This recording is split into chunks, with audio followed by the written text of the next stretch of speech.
Mr. President. The senator from Nevada. Thank you, Mr. President. I rise today to discuss the current bill before this body, the Bring Jobs Home Act. At a time when Washington is stuck in political gridlock, I believe Democrats and Republicans should work together on policies that will create jobs, not only in Nevada, but of course across this country. I've filed 5 amendments on policies that I have been working on here in the Senate, this Congress, that will spur natural resources jobs throughout the West. And I stand before this body today to urge action on what I consider to be common sense proposals. Mr. President, as you know, roughly 85% of the land in Nevada is controlled by the federal government. Other Western states range somewhere between 50% and 80%. This situation presents our local and state governments with a lot of unique challenges. Our community's economic vitality is directly tied to the way the federal government manages our federal lands. And as a result, one of my top priorities in the Senate is to implement reforms that streamline bureaucratic red tape that gets out of the way, that gets in the way of natural resources job creation. So with that, I have 5 amendments that I have filed to deal with public land specific issues that directly affect rural Nevada and rural America. And I encourage my colleagues across the aisle to work with me so that we consider mine and other job-related amendments. If given the opportunity, we could spur natural resources-related economic development across this country, and especially across the West. My first amendment is the Lyon County Economic Development and Conservation Act. It's a Nevada-centric a bill that would focus, which I've been focusing on for years, that to the disappointment of my constituents has been held up through this Senate gridlock. The Lyon County Economic Development and Conservation Act would transform the local economy of the county in my state that is struggling most during this current recession. The bill allows the city of Yerington to partner with Nevada Copper to develop roughly 12,500 acres of land surrounding the Nevada Copper Pumpkin Hollow project site. The intent of this legislation is economic growth. The land purchased by the city will be used for mining activities, industrial and renewable energy development, recreation, and open space. Enactment of this legislation is the last obstacle in the way of the company moving forward in the creation of over 1,000 jobs. For a rural county like Lyon County, 1,000 jobs truly is a game changer. My second amendment, the Public Lands Job Creation Act, will create jobs by streamlining the bureaucratic process, cutting red tape, and ensuring that the BLM reviews Federal Register notices in a timely manner. The permitting and approval process for energy and mining projects on federal lands takes several years, largely because of the unnecessary delays which cost businesses valuable time, resources, and jobs. This amendment, which I've also introduced it as a standalone piece of legislation. It streamlines the process by holding these agencies accountable to work effectively and timely to limit the negative effects of bureaucratic delays. Specifically, if BLM does not review a Federal Register notice by 45 days, the notice will be considered to be approved, and the state BLM office will immediately forward the notice to be published in the Federal Register. This type of work is basically the transfer of paperwork, but a transfer that is consistently holding up important job-creating projects. Earlier this year, I facilitated a meeting between a local company going through the process to start a large hard rock mineral mine in Elko County and the local BLM to break this bureaucratic logjam. This mine will create hundreds of new jobs, and while we're able to get the ball rolling in this particular instance, I greatly appreciated the agency's work to move forward also. It shouldn't require congressional interaction to spur prompt action. My legislation will provide certainty to our local job creators. Now, my third amendment, the Public Lands Renewable Energy Development Act. It's an initiative we've been working on for many years. This legislation is a strong bipartisan proposal that will help create jobs, progress towards energy independence, and preserve our nation's natural wonders by spurring renewable energy development on public lands. Energy is one of Nevada's greatest assets, and I believe that continuing to develop renewable and alternative sources are important to Nevada's economic future.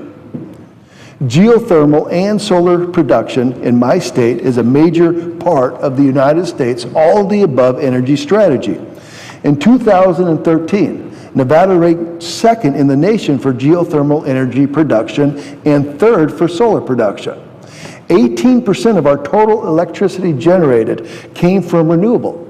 That's compared to the national average of 13%. Our nation's public lands can play a critical role in that mission, but uncertainty in the permitting process impedes or delays our ability to harness their renewable energy potential. Under current law, permits for wind and solar development are completed under the same process as other surface uses like pipelines, roads, and power lines. The BLM and Forest Service needs a permitting process tailored to the unique characteristics and impacts of renewable energy projects. This initiative develops a straightforward process and will drive investments towards the highest quality renewable sources. So in addition, Mr. President, the legislation ensures a fair return for public lands communities. Since federal lands are not taxable, state and local governments deserve a share of the revenues from the sales of energy production on public lands that are within their county or state borders. These resources will help local governments deliver critical services and develop much-needed capital improvement projects such as road maintenance, public safety, and of course law enforcement. This proposal, in my opinion, is a win-win situation. It's good for economic development while at the same time protecting the natural treasures out west that all of us value most. My fourth amendment, the Energy Consumers Relief Act, gets the government out of the way of our private sector natural resource job creators.